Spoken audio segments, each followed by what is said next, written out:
What if the job you took was never random, but a summons written by something older than time itself?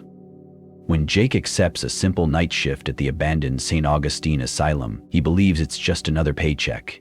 But beneath the crumbling walls lies a forgotten ritual, ancient rules, and a hunger that never sleeps. As the rules unravel one by one, Jake discovers his own bloodline may be the final key in a dark cycle that refuses to end. This is the rules of St. Augustine Asylum, where survival is written but never guaranteed. They told me it was easy work, good pay for a simple night shift at an old asylum no one really used anymore. They didn't mention the rules. He arrived at St. Augustine Asylum just as the sky bruised itself into a deep purple. The building loomed over the dry stretch of New Mexico desert like some long-forgotten cathedral to lost souls. The old brick walls bore thick, dark vines clawing toward boarded windows. The heavy front doors creaked open like groaning bones when I pushed against them. Mel Graves, my supervisor, met me in the lobby. His face was weathered, but his handshake was firm. "Welcome aboard, Jake," he said with a tight smile, as though rehearsing the line. "Easy gig, stay inside. Follow protocol. Don't overthink it." I nodded, gripping my duffel bag tighter. My heart thumped, but I tried to pass it off as first shift nerves. This place was just old, not haunted, not cursed, just old. The air inside smelled of bleach and something faintly metallic beneath it. At the far end of the lobby sat a woman behind a battered reception desk, her uniform crisp, her expression unreadable. "Evening," I said politely. "Mr. Peterson?" she asked, tapping at an ancient keyboard. "Yes." Without looking up, she handed me a worn ID badge and a thin manila folder. "Your rules are inside. You'll be stationed in Security Room B, basement level. Elevators functional. For now." That "for now" clung to me. I took the folder and rode the elevator down. The air got colder the deeper I descended, as if the building's guts had never seen sunlight. The doors opened with a tired hiss. Security Room B was small, barely enough space for a desk, a wall of ancient monitors, a rusted filing cabinet, and a sagging chair. I dropped my bag beside the chair and opened the manila folder. Inside were several typed pages, each stamped "Mandatory" in bold red ink. The first page was titled Operational Rules, Night Security. I skimmed the list. Rule 1. All shifts begin at 10:00 p.m. sharp, no exceptions. Rule 2. Between 10:15 and 11:00 p.m., conduct perimeter patrol. If any unauthorized persons are present, ask them to leave immediately. Rule 3. Between 11:00 p.m. and 3:00 a.m., if a young woman knocks at the main entrance, asking to see your husband, do not engage. Wait until she leaves. Rule 4. Ensure the special care unit lights remain on at all times. If they go out, restore them immediately. If you hear screaming during this process, hide in the nearest bathroom until the screaming stops. Rule 5. If you encounter a child holding a teddy bear in the cafeteria, sit next to her. Do not speak until she speaks first. If she speaks, respond politely until she leaves. Rule 6.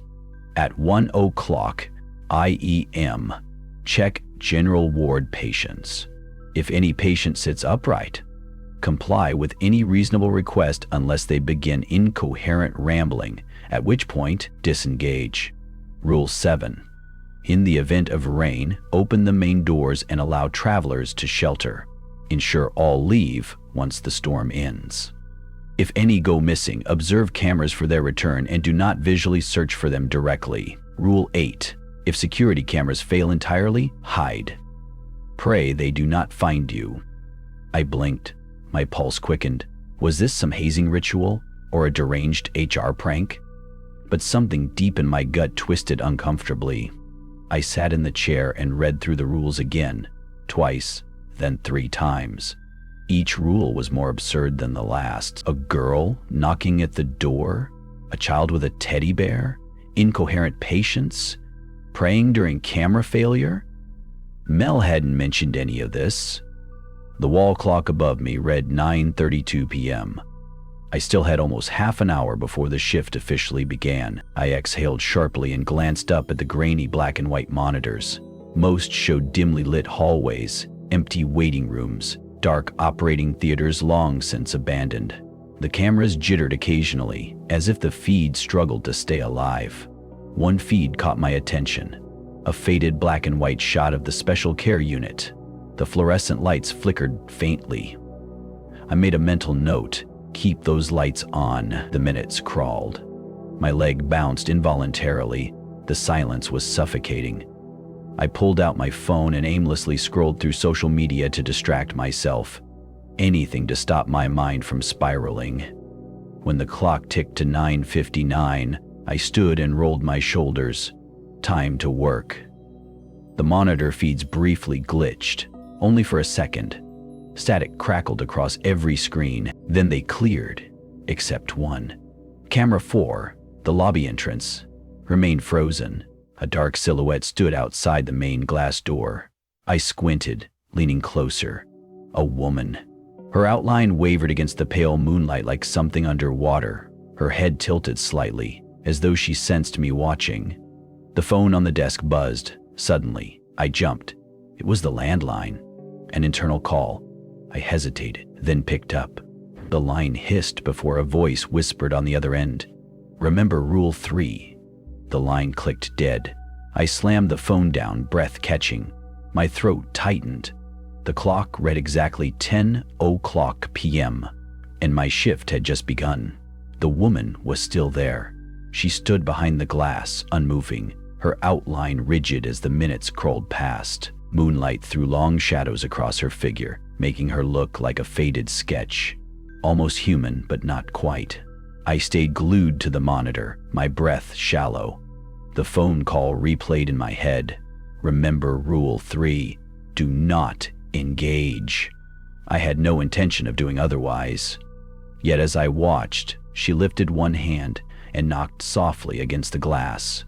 3 deliberate taps. Not forceful, almost polite. Then, she waited. A chill prickled my skin. It was as though she knew I was watching, waiting to see if I'd slip, if I'd answer. The monitor flickered. For a split second, her face became visible. A pale, sunken thing, hollow-eyed, with lips that barely moved. Her mouth opened as if to speak, but the audio feed remained dead silent. I clenched my fists and forced my gaze away. Whatever she wasn't getting inside tonight. That was the rule. The other monitors stayed mostly still. The special care unit lights flickered occasionally but remained on. The hallways stretched endlessly into darkness. I needed to move. The rules said perimeter patrol started at 10:15 p.m., no exceptions. I grabbed my flashlight, clipped my radio to my belt, and left the security room. The door closed behind me with a reluctant sigh. The halls of St. Augustine Asylum were worse in person than on the monitors. Oppressive, airless, thick with dust and neglect. The pale green paint on the walls had long since cracked and peeled, revealing stained concrete underneath. Every step echoed far too loudly. As I walked the first hallway, a draft whispered from somewhere unseen, raising goosebumps along my arms. I checked each door. Locked, secure, empty. I made my way toward the east wing, past an old directory board still nailed crookedly to the wall. Room numbers from a time long gone were barely visible beneath grime and time. Special care unit, surgical theater, patient overflow, administrative wing. I stopped in front of one of the sealed doors. Thick steel bolts held it shut, and red warning tape stretched across the frame. Restricted area, sealed by order of New Mexico State Mental Health Board, 1987. The year nagged at me, like a half-forgotten memory trying to surface. I shook it off and kept walking. I eventually looped back toward the lobby, where the glass front doors gleamed under the cold moonlight. My breath caught as I glanced at the entrance. The woman was gone. Relief washed over me, but it didn't last. Something faint tapped behind me. I spun, flashlight beams slicing through the darkness. The hallway was empty. But the tapping came again. 3 knocks. Soft. Deliberate. The noise wasn't behind me, it was above. I tilted the light upward. Nothing. The air grew heavier. My breathing quickened as the sensation of being watched crawled along my skin like static. Just the building settling, I whispered to myself, but the comfort was hollow. I hurried back toward the security room, eager to be behind the relative safety of the monitors again. As I neared, a sudden high-pitched whine pierced my ears. The radio at my hip crackled to life with static bursts, followed by distant, unintelligible whispers. I froze. The whispers rose and fell, never forming words, more like chanting, or the hum of distant voices blending together in ritualistic rhythm. I snatched the radio, flipping it off. The whispers stopped instantly. When I finally reached Security Room B, I closed the door behind me and locked it. The monitors continued to flicker, but one screen immediately grabbed my attention. The feed from Camera 4 at the lobby entrance. It was back online, and the woman stood there again. Except now she wasn't knocking. She was staring directly into the camera. Her eyes were 2 deep, bottomless pits.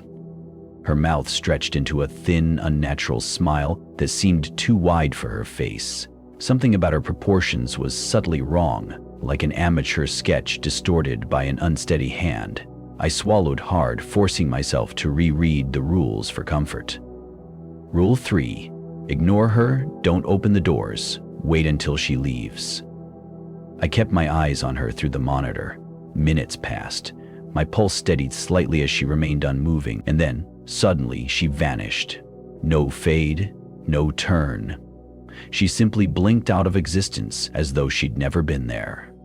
I let out a shaky breath. My fingers trembled as I rubbed my temples. "Jesus, get it together," I muttered. I returned to the monitors, scanning for any other abnormalities. That's when I noticed something odd on Camera 7. The feed covering the special care unit. The lights flickered again, this time more violently. A few sparks briefly flared in the corner of the frame. Then, for the first time since I started, the lights went completely dark. I bolted upright, every nerve in my body screaming.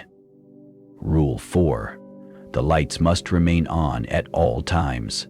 If they fail, restore them immediately. And if I heard screaming? A distant, muffled shriek echoed through the monitor's muted speakers. Not just screaming, wailing, agonized. I grabbed my flashlight again, my breath shallow and rapid. I didn't want to go, but I had to. The rules demanded it.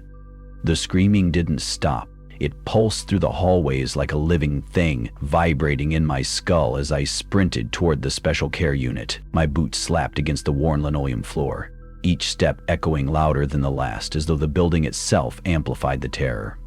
I forced myself to focus on the rule. If the lights go out, restore them immediately. If screaming occurs, hide in the nearest bathroom until it stops. The hallway ahead split. To the left, the special care unit. To the right, the nearest restroom. My legs carried me right. I shoved open the bathroom door and slammed it shut behind me. The lights flickered briefly overhead before stabilizing, humming faintly. My breath came fast and shallow, the sound of my heartbeat roaring in my ears. The screaming outside grew more desperate, no longer human, a guttural, wet keening that seemed to echo off every surface. I locked the stall and crouched, holding my breath as the sound intensified. For a moment, I thought it was directly outside the door. My fingers gripped the edge of the toilet seat as my knuckles whitened. Minutes dragged on, or maybe hours. It was impossible to tell. Then, as abruptly as it began, the screaming stopped. The silence that followed was worse. I waited, counting slowly under my breath until I was sure whatever had been hunting was no longer nearby. Finally, I pushed the stall door open and stepped cautiously into the flickering fluorescent glow. The air felt colder. I left the restroom and crept back into the corridor. The screaming may have stopped, but the oppressive weight pressing against my chest remained. The hallway was empty. I made my way toward the special care unit, my footsteps slow, deliberate. The entrance loomed ahead, a heavy metal door, slightly ajar. I paused. No sound came from within. Taking a breath, I nudged the door open with my foot, raising my flashlight to cut through the oppressive darkness. The room was in complete disarray. Medical equipment was overturned. A hospital bed lay on its side, wheels bent, Hy-Vee stands toppled like thin metal skeletons, tubes dangling. Blood smeared across the white tile floor in long, arcing streaks. But there was no body. I forced my feet to move forward. My flashlight beam swept the corners, tracing empty chairs, broken monitors, shattered glass. The far end of the unit was covered by a large, cracked observation mirror. One-way glass meant for staff to observe patients without being seen. The beam caught something else.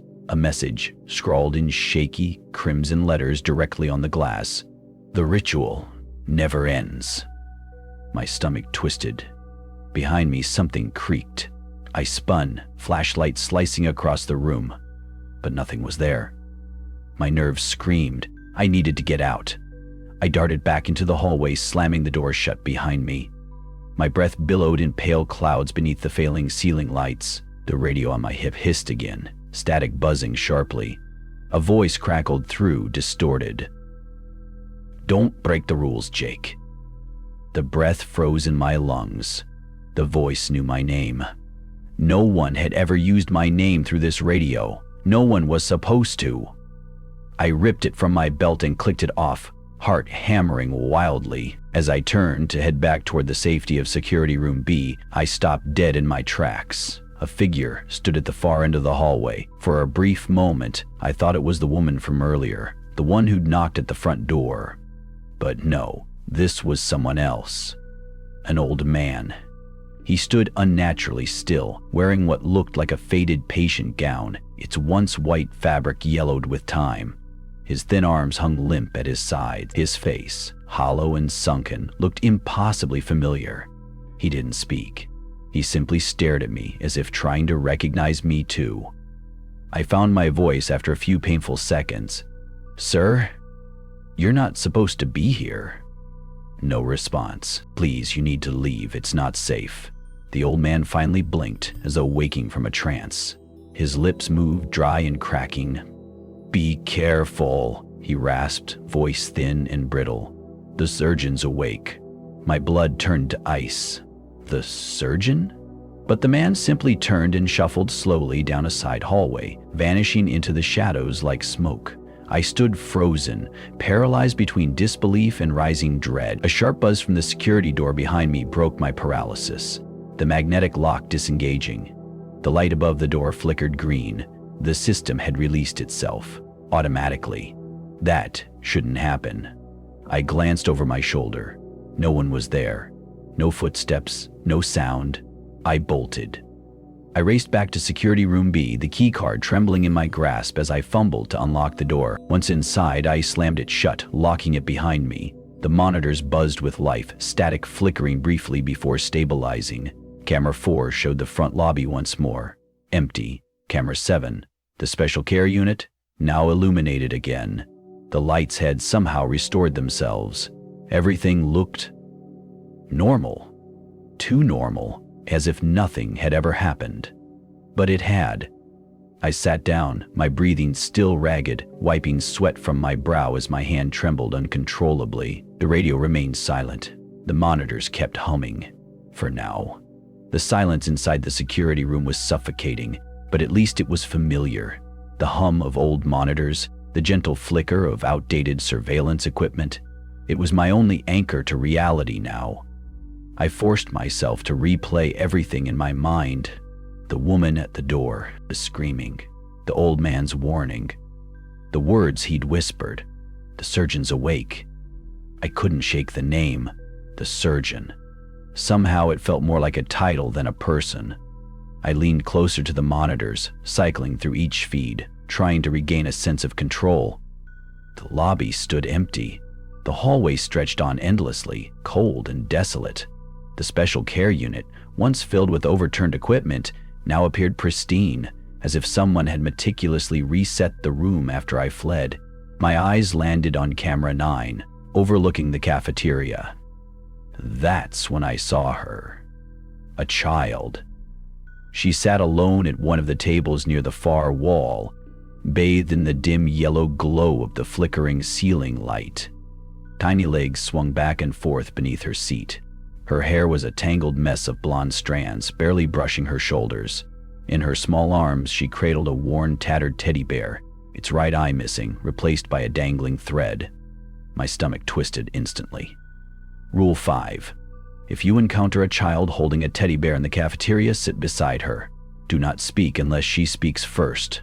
If she speaks, respond politely until she leaves. I swallowed hard.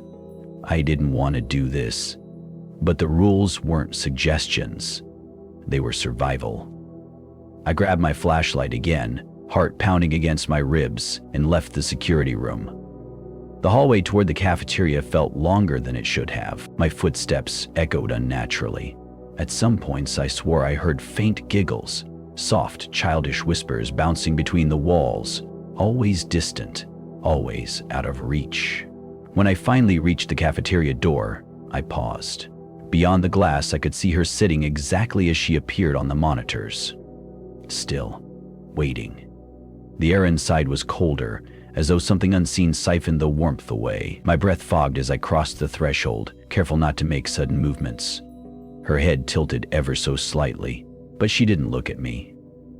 I forced my legs forward and approached the table, lowering myself into the chair beside her. For several agonizing moments, neither of us moved. The silence wrapped itself tightly around us, pulsing with invisible tension. The fluorescent lights overhead buzzed softly, threatening to die out at any second. I stared straight ahead, avoiding her gaze. My peripheral vision was enough to catch the eerie stillness of her small body, her head swaying gently side to side as though humming to a silent tune. And then she spoke. Her voice was faint, barely louder than a breath, but unmistakably playful. "I was waiting for you." The words struck my chest like ice water. I kept my voice steady, though my hands trembled beneath the table. "I'm here now." She giggled softly, her fingers tightened around the teddy bear, its head lolling sideways. "Do you like playing games?" I hesitated. My throat dried. The rules were clear. Respond politely. "Yes, sometimes," I answered. Her head finally turned toward me. Wide blue eyes stared into mine, far too wide. The irises reflected the dim cafeteria light like glass beads, void of depth or warmth. "I like hide and seek," she whispered. The temperature dropped further. Every instinct screamed at me to run, but I couldn't. Not yet. "That sounds fun," I managed. Her grin widened, exposing tiny white teeth, almost perfect, but not quite. A few were too sharp, too thin. "Let's play," she said. The lights overhead flickered once, then again, casting violent shadows across the room. I held my breath. The rules hadn't said anything about playing. Her voice shifted, deeper, distorted. "I'll count. You hide." "No," I whispered without thinking, but instantly regretted it. Her grin faltered. Her head twitched sharply to one side, her neck cracking audibly. "You don't want to play?" she asked, voice colder. I scrambled to correct myself. "Maybe. Later. I'm very tired right now." For a moment, the tension seemed to lift. Then she giggled again, louder this time, the sound sharp like glass cutting through the air. Her voice sang out in a sing-song rhythm.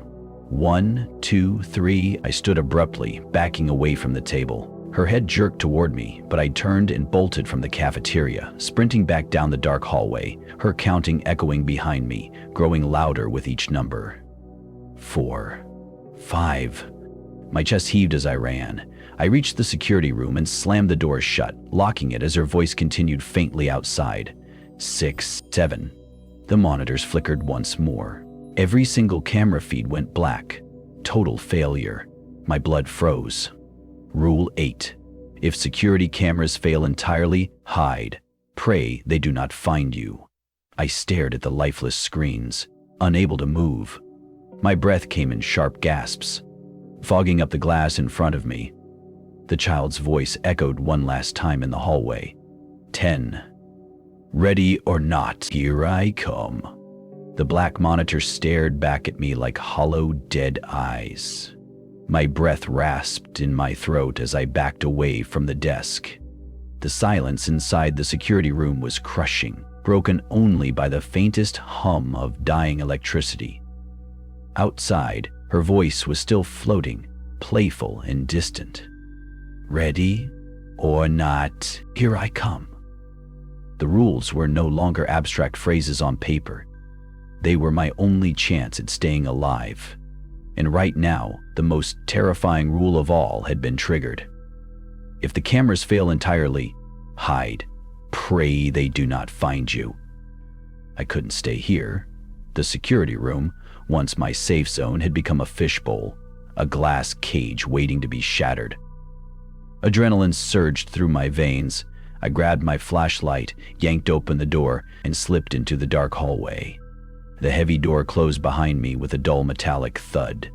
My footsteps were almost silent as I moved, heart pounding against my ribs like a war drum. Every shadow seemed to ripple, as if alive and watching. The corridor stretched unnaturally long, the flickering emergency lights casting jagged silhouettes across the cracked linoleum. Behind me, the child's giggling echoed softly, carried through the vents, bouncing off the ancient plaster walls. The urge to run was overwhelming, but running made noise. Noise would draw her. Instead, I crept along the east wing, scanning for a place to hide. I passed old examination rooms, some still equipped with rusted medical equipment, others gutted and empty, like hollow carcasses stripped of their insides. That's when I saw it. A narrow janitor's closet tucked beneath the stairwell. The door stood slightly ajar, revealing rows of ancient uniforms, brooms, and cleaning supplies long since abandoned. Perfect. I slipped inside, careful not to disturb the clutter, and eased the door closed behind me. My breath came in slow, controlled bursts. The only light came from my flashlight, now dimmed to its lowest setting. The smell of mold, dust, and old bleach filled my nostrils. For several agonizing minutes there was only silence, and then the sound of footsteps. Light, deliberate. Tap, tap, tap. She was nearby. The footsteps slowed as they reached my hallway. I clenched my jaw, praying she wouldn't hear the rapid thumping of my heart. My body was rigid, my muscles screaming as I tried not to move. Then came her voice, sweet, innocent, and dripping with malice. "Jake, where are you?" Hearing my name from her lips froze the blood in my veins. Tap, tap, tap. She passed the closet once, then twice. The third time, she stopped directly outside. I held my breath. Her small shadow fell beneath the thin gap under the door. Her voice was right on the other side, whispering, "I see you." No, she didn't. This was part of her game. Silence again. She didn't knock, didn't touch the door. Instead, she began to hum.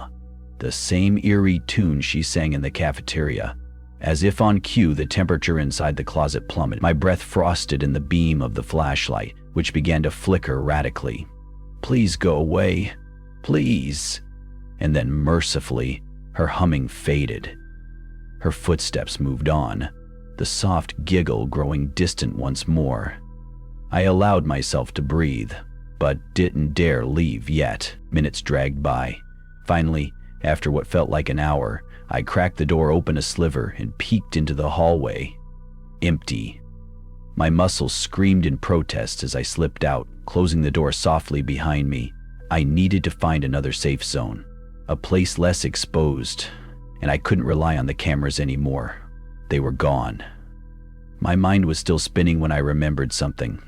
The old maintenance files. During my brief orientation earlier, the previous guard had mentioned that there was a secondary control panel in the administrative wing, a backup power grid used back when the asylum was fully operational. It might still have emergency lighting, or at least give me some control. I moved swiftly but carefully, staying low, hugging the walls. The administrative wing felt different from the rest of the asylum. The decay here was older, thicker, as if time had been forgotten entirely in this part of the building. Thick layers of dust coated everything. Filing cabinets stood open, their contents yellowed and brittle. Ancient typewriters sat abandoned on warped wooden desks. As I passed one corner office, something strange caught my eye. A photograph. It sat in a cracked frame, half buried beneath loose papers. I reached for it, my gloved fingers brushing away the dust. The image was old, a staff photo, dated 1997. Nurses, doctors, and a few patients stood shoulder to shoulder in front of the asylum's main entrance, faces blurred slightly from time and poor printing, but one face stopped my breath. A small boy, standing near the front. Messy hair, nervous smile. I knew that face. My brother, Andrew. I staggered backward, the photograph shaking in my hand. Memories clawed at the back of my mind, foggy and disjointed. I remembered the search, the police reports, the endless questions, my mother's tears, the pain. He vanished here. The realization hit like a hammer to my chest. Suddenly, everything felt heavier, more dangerous. This wasn't just some random horror show. I wasn't just a new guard stumbling into something he didn't understand. I was tied to this place. Directly. The humming returned, distant but unmistakable. Her voice. I shoved the photograph into my pocket and moved faster. Up ahead, a metal door labeled Auxiliary Control stood slightly ajar, its hinges whining softly in the breeze that seemed to exist only within these cursed walls. I slipped inside. This was my only chance. The auxiliary control room was smaller than I expected, a forgotten relic from the asylum's operational days. Dust clung to every surface like rot. Along the far wall sat a row of ancient control panels, each with flickering dials and blinking erratic lights. Old fuse boxes hummed faintly, as if struggling to remember their purpose after years of neglect. I bolted the door behind me and leaned against it, chest heaving, my breath clouding in the cold air. For a moment, the silence was almost calming. Almost. I wiped the sweat from my forehead, forcing myself to focus. I needed to restore some kind of power, any power, if I wanted a chance at surviving the rest of this nightmare. The main panel in front of me had a series of manual switches, labeled with crude black marker. Light grid, East Wing, North Hall, Special Cafe, Cafeteria, Master Feed. I hesitated for only a second before flipping them one by one. The panels groaned, and distant mechanical whirs echoed throughout the building. Somewhere far off, I heard the faint buzz of emergency lights sputtering back to life. The cameras might still be dead, but at least now I wasn't completely blind in the dark. The auxiliary system hummed to life, and for the first time in what felt like hours, I wasn't enveloped in absolute blackness. That's when I noticed something strange.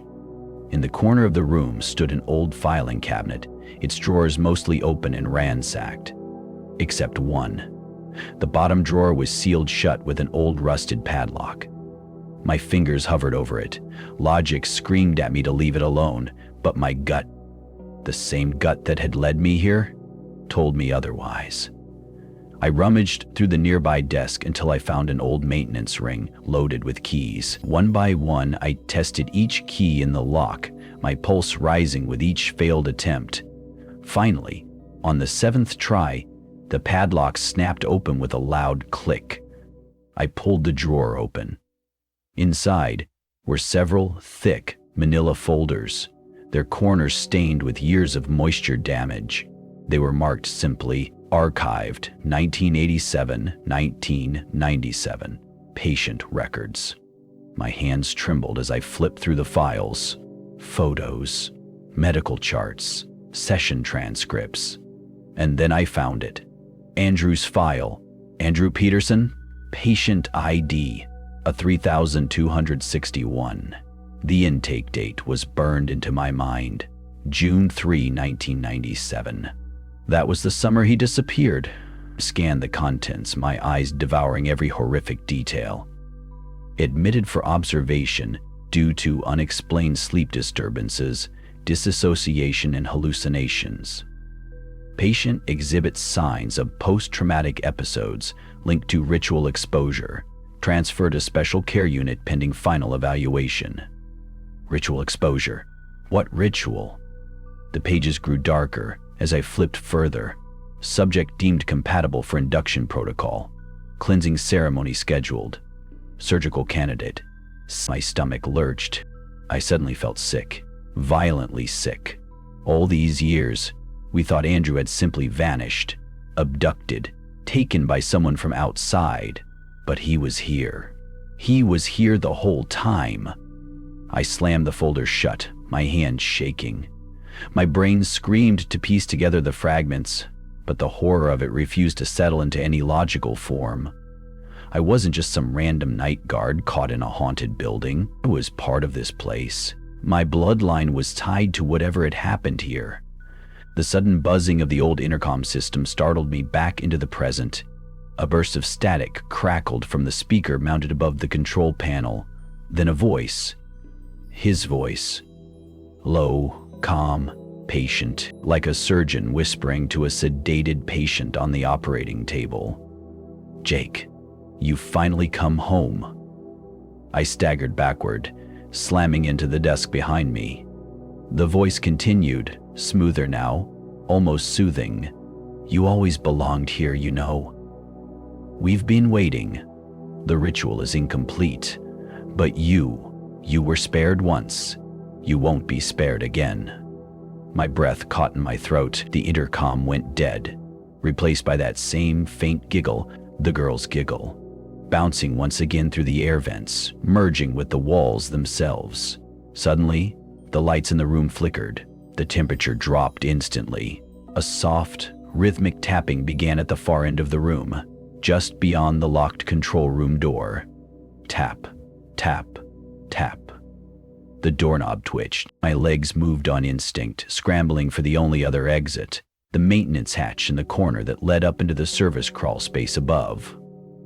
I threw open the hatch and pulled myself inside, the metal ladder groaning under my weight. The narrow passage above was suffocating, but it was better than staying trapped below. As I closed the hatch behind me, I heard the door below slowly creak open. Footsteps entered, light, deliberate, methodical. The surgeon's voice floated upward, gentle as ever. You can run, Jake, but you cannot leave. I crawled deeper into the maintenance shaft, my hands and knees scraping against the rusted metal floor. The space was tight, barely enough room to move, but the darkness offered temporary sanctuary. Through the grates below I could see him, for the first time. The surgeon. His figure was tall, thin, inhumanly elongated beneath the old surgical gown. His face was partially covered by an ancient, cracked surgical mask, but I saw glimpses of pale, wet skin beneath. His hands were gloved, but misshapen, long, bony fingers flexing eagerly. He slowly turned in a full circle beneath me, searching. I will find you soon, he whispered. Then he left. The silence returned. But it wasn't comforting. I wasn't safe. Not yet. The crawl space was suffocating. I moved forward inch by inch, the metal grating beneath me groaning under every subtle shift of my weight. My palms burned against the jagged steel edges, and my breathing slowed to shallow, controlled gulps. One wrong noise, one careless slip, and he would hear me. The surgeon was down there somewhere. The faint echo of his footsteps faded slowly into the bowels of the asylum. For a few precious seconds, I allowed myself to believe I was safe. But I knew better. There was no safety here. I reached the far end of the maintenance shaft and spotted another hatch, this one leading into an unused wing. The door beneath was partially rusted, but I managed to pry it open with my fingers, slipping down quietly into another forgotten hallway. The walls here were worse. Mold bloomed in black patches. Water stains bled from the ceiling like old wounds. The air was thicker, heavier, as though the entire building was sinking into itself. And then I saw it. A door marked Quartz archival storage, the same department referenced in the files I'd found earlier. A flicker of determination cut through my fear. If I had any chance of understanding what this place really was, what happened to Andrew, it was behind that door. I forced it open, the hinges screeching like an animal in pain. Inside, rows of filing cabinets stood like silent sentinels, stretching down long, narrow aisles. Dozens, maybe hundreds of folders packed into cabinets that hadn't been touched in decades. Dust swirled in the weak beam of my flashlight. I walked carefully between the aisles, scanning the faded labels.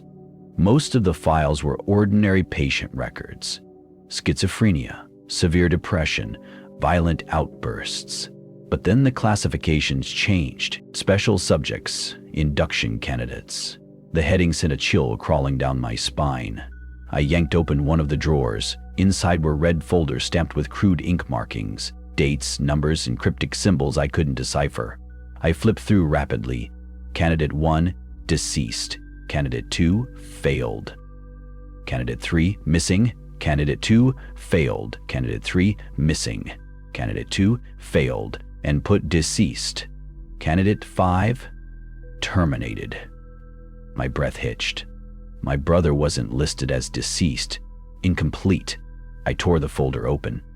Inside was another set of transcripts, handwritten notes, surgical diagrams, and clinical observations. Subject displays exceptional psychological compatibility for the binding process. Ritual alignment remains unstable. Proceeding with partial transfer scheduled for June 14, 1997. Final integration delayed due to breach during ceremony. There was an attached photo, an old black and white, still taken from a security feed. The operating room. A stone altar. My brother lying on it, unconscious. A figure loomed above him, face obscured. But I recognized the outline instantly. The surgeon. I stumbled back, my mind racing. It wasn't just murder. It was ritualistic. And something had interrupted them that night. Something that spared Andrew. Something, or someone, that failed the ritual. My vision blurred as bile rose in my throat. I steadied myself on the cold filing cabinet. A soft knock echoed behind me. 3 slow taps. I spun around, flashlight beam cutting into the aisle. No one. Then, from further down the corridor, the child's giggle floated again, carried like smoke on the stagnant air. I moved quickly, shoving the folder into my jacket. My instincts screamed at me to leave, but part of me knew this was only the beginning. As I hurried back through the maze of cabinets, I passed another door. This one smaller, heavily reinforced with multiple chains and bolts. On it was scrawled a phrase, barely legible through the grime. Ritual chamber. Do not unseal. The air behind the door felt wrong. I didn't dare linger. The hallway outside was darker now, the emergency lights barely flickering. I pressed forward, weaving my way back toward what I hoped was still the security wing. But then, something caught my eye. A figure ahead. At first, it appeared to be another patient, thin, shaking, wearing a hospital gown. But as I drew closer, I recognized him. The old man from earlier, the one who'd warned me. His back was to me, swaying gently as if mumbling to himself. I approached cautiously. "Sir?" He didn't react. I stepped closer. "Sir, it's me again, Jake." Slowly he turned. His eyes were wide, but hollow, pupils blown wide, irises pale as though drained of all color. His lips quivered. "You shouldn't be here," he whispered. "You were supposed to stay gone." "What is this place?" I demanded. My voice cracked under the weight of everything I'd seen. "What happened to my brother?" His head tilted at an unnatural angle. "The surgeon failed with you once," he rasped. "But you came back. You brought the ritual full circle." His body began to tremble violently. "The cycle must complete." Suddenly, his eyes rolled back and his legs collapsed beneath him. He fell limp to the ground, silent, breathless. Dead. My chest tightened as the weight of his words sank in. The cycle must complete. Before I could react further, the air shifted again, colder, heavier, suffocating. The lights above me blinked and died, plunging the hallway into complete darkness. Then the intercom crackled back to life somewhere above. The surgeon's voice slithered through. "It's time, Jake." The intercom crackled again. "It's time, Jake." His voice was calm, almost gentle, the way a surgeon might whisper to a patient before the anesthesia kicks in. My skin crawled. I staggered back, my pulse hammering. The hallway around me had gone completely dark now. No emergency lights, no flickering bulbs. Only the faint buzz of the intercom remained, like an insect trapped somewhere inside the asylum's rotting walls. I wasn't alone anymore. The temperature plummeted. I could see my breath misting out in front of me, hanging in the stagnant air. Then came the sound of footsteps. Measured, unhurried, approaching. My legs finally moved. I sprinted forward blindly, my flashlight beam bouncing wildly across the decaying walls. The hall twisted and narrowed, every corner feeling smaller than the last, like the building itself was folding in around me. Behind me, his voice followed. Still gentle. "You've come full circle. That's why you returned. That's why the rules brought you back." I couldn't let his words take root. I couldn't let him inside my head. A door loomed ahead. Wide, old, heavy. I slammed my shoulder into it, forcing it open. I was in another wing now, the surgical theater. Rows of old, rusted surgical equipment were scattered across the room like discarded bones.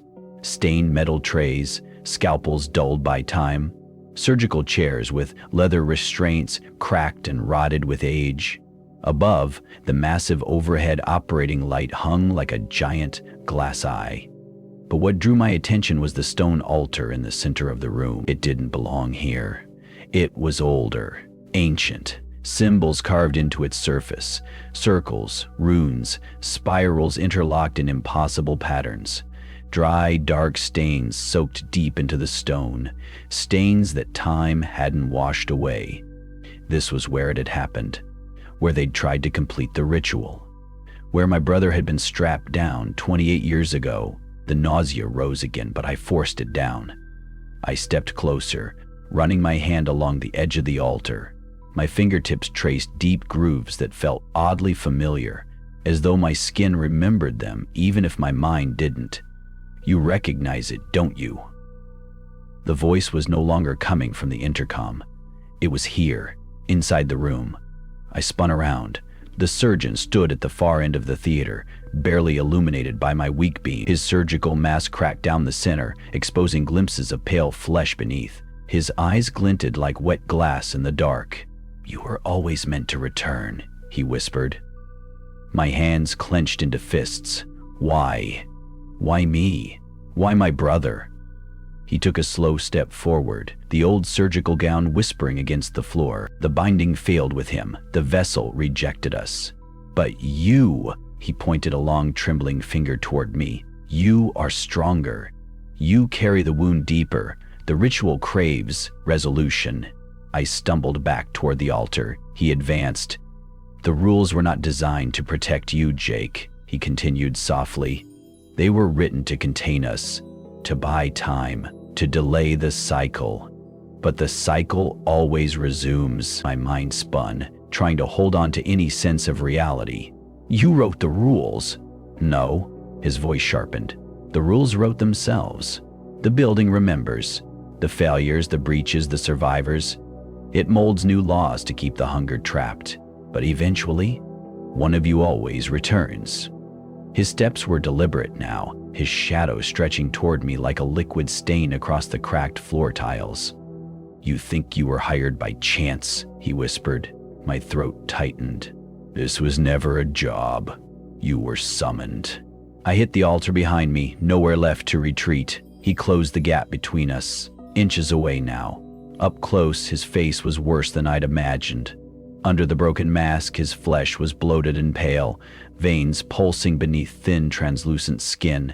His lips were stitched at the corners, pulling his mouth into a permanent, grotesque grin. His voice lowered to a rasp. "It's time, Jake." Before he could move, I shoved him backward with every ounce of strength I had. He stumbled, but didn't fall. Instead, he let out a low, guttural laugh that rattled in his chest like broken glass. From the corners of the surgical theater, movement stirred. Figures emerged from the shadows, thin, hollow, their faces slack and wrong. former patients, failed vessels. Eyes wide and empty, heads tilting at impossible angles as they moved in unison toward me. My panic spiked. I leapt onto the altar, spinning to face them all, my flashlight beam swept over their gaunt forms. They stopped at the edge of the platform, circling, breathing in ragged sync. And then, her voice. Soft, sweet, innocent. "Do you want to play again?" The little girl stood among them, teddy bear dangling from one limp arm, her blonde hair now soaked and stringy, her eyes darker than before, her head tilted with unnatural curiosity. The surgeon's voice cut through again. "The offering must complete." I scanned wildly for an exit, but the theater doors had sealed themselves shut. There was nowhere to go. The circle tightened. The girl giggled again. "You can't hide anymore." The figures stepped forward as one. I closed my eyes, bracing for the inevitable. The air grew heavier as the circle closed. The failed vessels stood just beyond the edge of the altar, their hollow eyes fixed on me. Their breathing was a unified rasp, as if one monstrous lung fueled them all. The surgeon stood behind them, arms open, as though conducting some macabre symphony. "This is where you belong," he whispered, "where you were always meant to return." I gritted my teeth, chest heaving. The stone beneath my feet felt warm, almost pulsing. Alive, like something ancient stirred beneath it. "You don't get to decide that," I said, though my voice shook more than I wanted. The little girl giggled again, her voice slicing through the tension like a razor. "But you came back, Jake. That means you want to finish." The teddy bear in her arms twitched, its missing eye swinging lazily on a thread as if watching me. The circle tightened further. I looked for any opening, any weak point in their formation, but they moved like one body, synchronized, calculating. The surgeon's voice hummed again, low and soothing. "You still don't understand, do you? You think you were spared as a child? That your brother was taken while you were left behind?" His head tilted. "No, Jake, you were the intended vessel. The offering failed only because your mother interfered. She gave herself instead." My throat went dry. Memories I couldn't fully form pressed against my skull. Flashes of screaming, of hands pulling me away, of my mother's tear-streaked face whispering something I couldn't recall as others dragged her back toward the altar. "You're lying," I hissed. The surgeon's stitched mouth twisted into something resembling a smile beneath the cracked mask. "Am I? And yet, here you stand. Full circle." The girl stepped closer to the altar now, her tiny bare feet leaving faint wet footprints across the cracked tile. "It's your turn now, Jake," she whispered. Behind her, the failed vessels let out a low, unified moan, a haunting sound that vibrated deep inside my chest. The air pressed in from all sides, squeezing my lungs.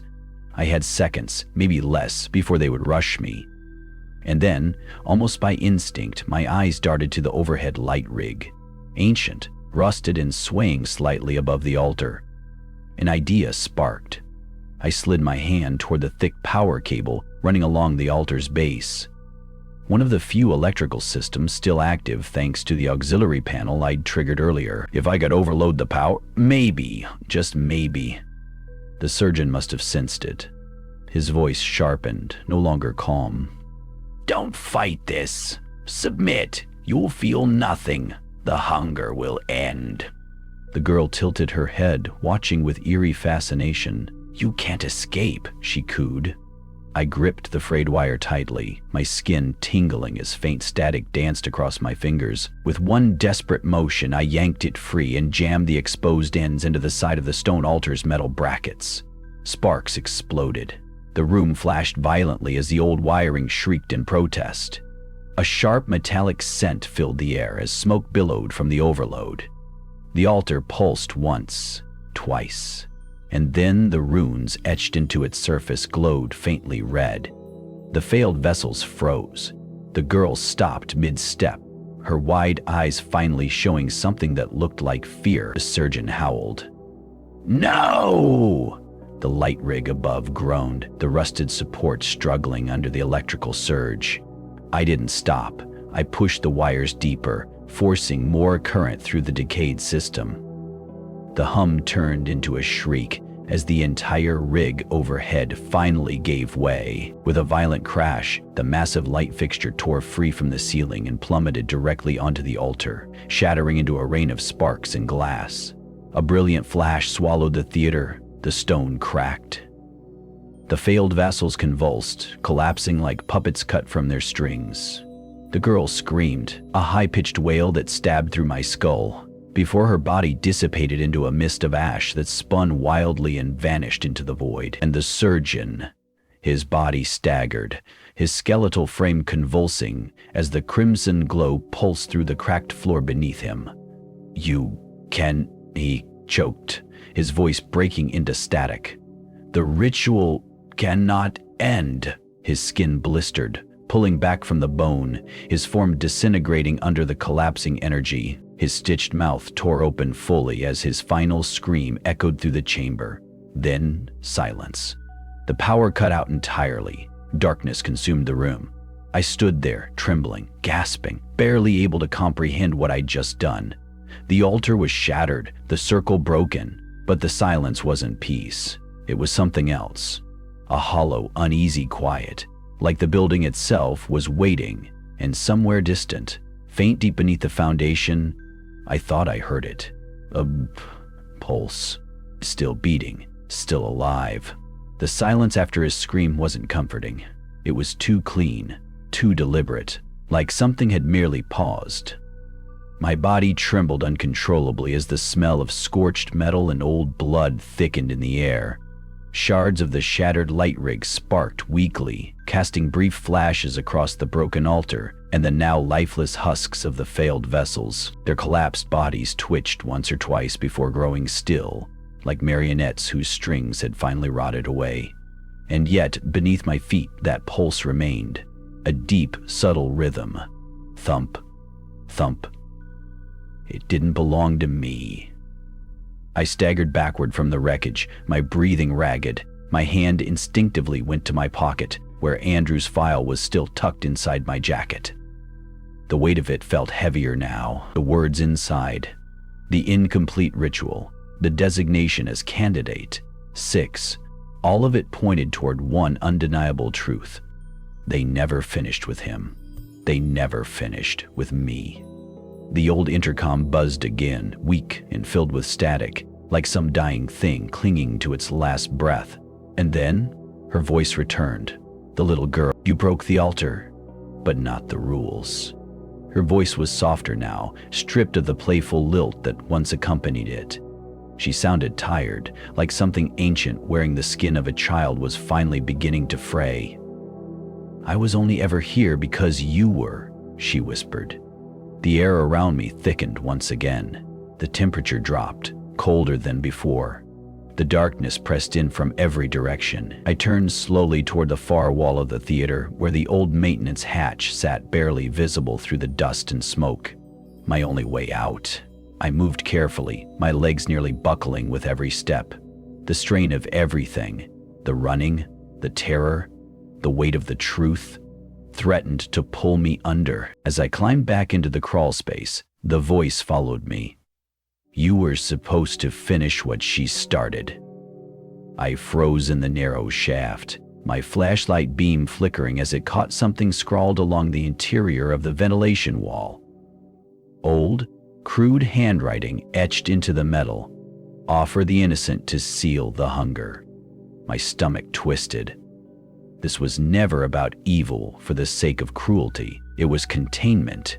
The ritual wasn't designed to summon anything. It was meant to trap it. And now that I'd broken the altar, I wasn't sure what I had released. I kept moving. Every inch of the crawl space pulsed with that heartbeat beneath me, like something alive shifted through the foundation stones far below. Finally, the hatch ahead appeared, leading into another service hallway. I dropped down carefully, knees buckling slightly as I landed. The hallway was different, less decayed, more recent. Somewhere deeper inside the administrative wing, faint signs of life remained. Broken computers, faded security logs, even old phone lines sagging from the ceiling. But what caught my attention was a door slightly ajar at the far end, light spilling out beneath it. Driven by equal parts desperation and dread, I approached. The placard beside the door read, "Restricted, Founders Records." I pushed it open. Inside was a small, windowless office, a makeshift archive that felt preserved, almost untouched by the decay infecting the rest of the building. Stacks of documents sat in orderly piles. Framed photographs of men in black suits lined the walls, their names etched into brass plates beneath them. The original board of St. Augustine Asylum. And there, sitting alone on the center desk, was a single leather-bound journal. My hand shook as I opened it. The entries were meticulous, handwritten in tight, precise script. The earliest pages described the asylum's creation, a private institution isolated for reasons never fully disclosed to the public. But as the entries progressed, the language shifted, more desperate, more ritualistic. Initial breaches in containment detected in 1954. First sacrifices yielded stability for a period of 12 years. Subsequent offerings required. Vessel compatibility test initiated to ensure longevity of seal. The Peterson child demonstrated optimal resonance. Subjects scheduled for integration. Parental interference resulted in breach. Secondary candidate identified. Sibling. My throat dried as my eyes scanned those final entries. Survivor marked for eventual completion.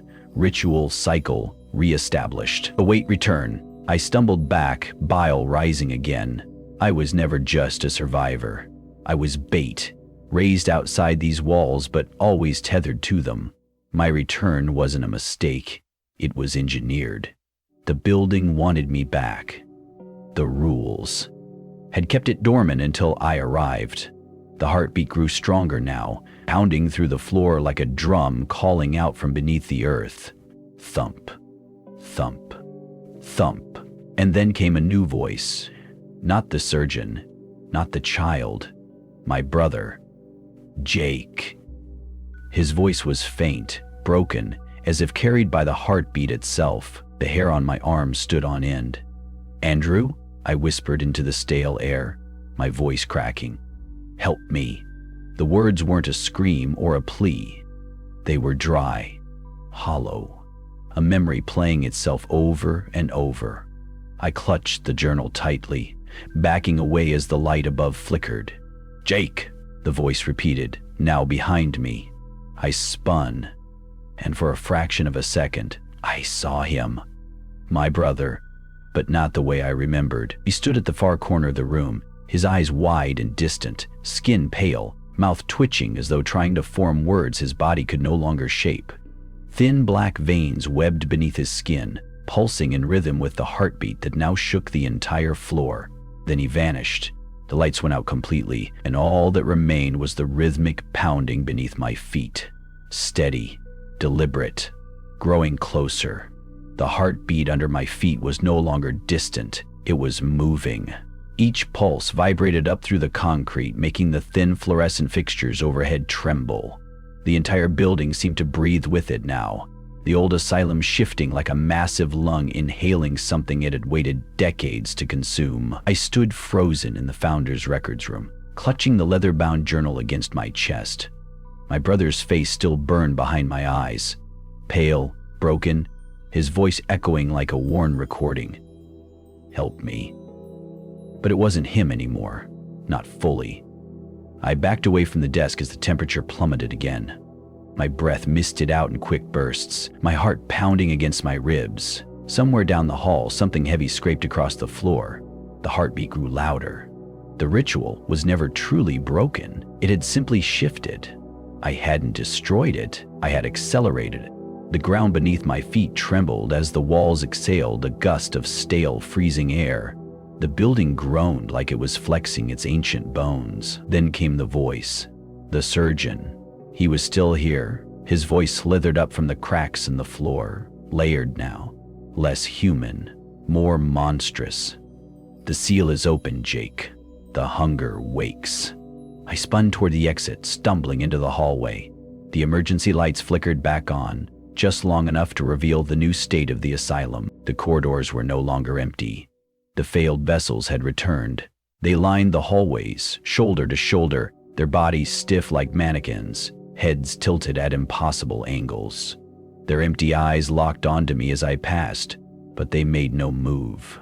Their mouths hung open slightly, as though waiting for a command. I didn't stop. I couldn't stop. I pressed forward, turning toward the main staircase that led down to the lowest sublevels. The journal had mentioned it. Beneath the asylum lay the original chamber, the true root of it all. As I descended, the heartbeat shook the stairwell like distant thunder. The air grew colder, damper, heavier.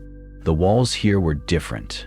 Older stone, covered in black moss and ancient carvings, barely visible beneath years of grime. I reached the bottom. A single rusted steel door stood before me, its surface covered in deep claw-like gouges that had nearly torn the metal apart. At its center, a symbol matching the one etched into the altar, the binding mark. My fingers trembled as I pushed the door open. The chamber beyond was vast. A circular cavern stretched far wider than the asylum itself, supported by massive stone columns that disappeared into darkness above. Strange, ancient machinery lay abandoned along the walls. Machines older than the asylum, built from iron, bone, and mechanisms I couldn't even recognize. And in the center, pulsing like a massive, exposed organ, was the heart.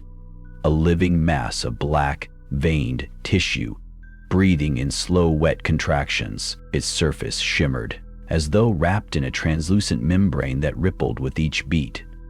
Thump, thump, thump, thump. The hunger. The true purpose of the ritual was clear now. This wasn't a curse. It was a prison. The rituals, the offerings, the sacrifices, they had fed it just enough to keep it weak, barely contained, but alive. Now, with the altar broken above, the prison walls had cracked. The surgeon's voice filled the chamber once again, no longer from any one direction, but from everywhere. "You see it now, don't you?" I staggered forward, the pulse almost pulling me in like a gravitational force. We were not its creators. We were its wardens. Our work was mercy. I clutched the journal tighter, flipping frantically through its final pages, scrawled in panicked handwriting. In the event of containment breach, the vessel may still be offered. Only blood of the marked line may reseal the heart. My knees buckled. It wanted me. The girl appeared again, her form flickering into existence like smoke just ahead of me. She was different now. Less child, more shadow. Her face splitting and reforming. Her hollow eyes leaking black tears that steamed on the cold stone. "You understand now," she whispered. "Finish it." I shook my head, backing away, my voice cracking. "No, I won't." But deep down, I knew the truth. The entire asylum had been waiting for my return, not to destroy me, but to use me. One final offering to restore the seal. The surgeon's voice returned, colder now. "Your brother was spared the pain. You will finish what was started." The failed vessels entered the chamber, filling the perimeter silently, their hollow faces glowing faintly in the flickering light. They stood in silent witness, waiting for me to choose. My breath caught as the ground beneath me shuddered once more, the heart convulsing like it was about to split open. I could feel it now, its hunger reaching for me. Not out of malice, but out of necessity. A broken thing desperate to be contained again. I stepped toward the platform surrounding the heart. My legs moved on their own, as though compelled by something older than my own will. The platform trembled beneath my feet as I approached the heart. The massive, pulsating mass loomed before me, each beat echoing like a war drum inside my skull. Veins crisscrossed its glistening surface, writhing slowly like worms beneath skin. The rhythmic sound was hypnotic, drawing me closer with every breath. Thump, thump, thump. The failed vessels stood in perfect formation around the chamber's perimeter, unmoving, their lifeless eyes fixed on me as silent witnesses to what was about to unfold. The girl's voice returned, whispering like silk threads unraveling in the dark. "Finish it, Jake." I clenched the journal tighter against my chest, knuckles white with strain. My mind screamed for another option, some escape, but I knew better. There were no exits left. Only blood of the marked line may reseal the heart. Me, that was always the design. Always the rule. I glanced around the chamber one last time, hoping for some intervention, but there was nothing. The surgeon's voice slithered into my ear once more. The cycle must close. The weight of generations pressed upon me. Those who came before, who tried to contain this thing, who sacrificed others to buy time. I was never meant to escape it. I was bred for it. The hunger didn't hate me. It needed me. I took one more step forward. The ground beneath my boots vibrated with each beat. The stone platform cracked and quivering. The membrane of the heart shifted as if sensing my presence. My breathing slowed. My vision blurred. And then I saw him again. Andrew? His figure appeared faintly inside the translucent mass, his body suspended, his eyes open but vacant. His lips moved, though no sound came forth. Jake? A sharp cry escaped my throat as I reached forward, hand trembling, my fingertips almost brushing the surface of the heart. It pulsed harder now, responding, as though recognizing its final piece returning home. The girl's voice shifted, deeper, more ancient than before. Seal it, or it breaks free. My fingers grazed the membrane, warm, wet, almost breathing on its own. A single cut. That's all it required. The journal had been explicit. Blood to reseal the breach. My hand dropped to my belt, where my small utility knife was still clipped. I unsheathed the blade, its steel glinting under the flickering lights. I hesitated. The surgeon's voice pressed again. You'll feel nothing. I squeezed the knife handle tighter. My breath caught in my throat. Was this mercy, or just the next turn of a wheel that would never stop spinning? The heart contracted sharply, its entire surface quivering. If I didn't act, the hunger would spill out, not just into this rotting asylum, but beyond. Into everything. I dragged the blade across my palm. The sting was instant. Blood welled up, warm and vivid, dripping from my fingers. The moment the first drop touched the surface of the heart, everything changed. The mass shuddered violently, the veins convulsing beneath the membrane. A deep guttural roar erupted from within, shaking the entire chamber. The vessels surrounding me tilted their heads back in perfect unison, mouths stretching open, releasing a low, vibrating hum that filled the air. The ground splintered, massive cracks webbing across the stone floor. From those fissures, black tendrils surged upward, wrapping themselves around my legs, my waist, pulling me closer to the heart. I didn't resist. The pull was magnetic, inevitable. The surgeon's voice grew faint behind me as his own form began to deteriorate, unraveling like old cloth as the ritual consumed what remained of him. You will hold it now. The tendrils lifted me gently, pressing my bleeding hand directly into the center of the pulsing mass. For a moment, there was no pain, just warmth. A strange serenity washed over me, like stepping into deep, calm water. My vision darkened at the edges as my consciousness began to fragment, pieces of me drawn into the entity, woven into its being. And then, silence. Absolute. When I opened my eyes, I was standing in the main lobby of St. Augustine Asylum. The morning sun bled through the cracked windows, casting long beams of golden light across the dust-filled air. The storm from the night before had passed. The failed vessels were gone. The surgeon was gone. The heart sealed once again beneath layers of stone and time. The building stood quiet. The weight pressing against my chest was no longer fear, but something else entirely. Something ancient, woven into my very core. I could feel it humming softly beneath my skin like a distant echo. The hunger was sleeping inside me. I walked slowly toward the front door, the morning breeze kissing my face as I stepped out onto the crumbling front steps. Far below, down the long winding road, I could see the headlights of an arriving car. A new security officer, no doubt, reporting for his first shift. The cycle always needs a guardian. The rules would be passed down again, and I would wait, because the heart always wakes, eventually. And that brings us to the end of the rules of St. Augustine Asylum. Thank you for joining me on this descent into the dark corridors of forgotten rituals, broken cycles, and the horrors that hide just beneath the surface of reality. If you enjoyed this journey into psychological terror, ancient curses, and chilling survival, don't forget to like, subscribe, and share this video with others who love true horror storytelling. The rules may have been written long before we arrived, but perhaps, like Jake, we're all just one step away from awakening something ancient. Stay curious, stay safe, and remember, some doors are never meant to be opened. Until next time.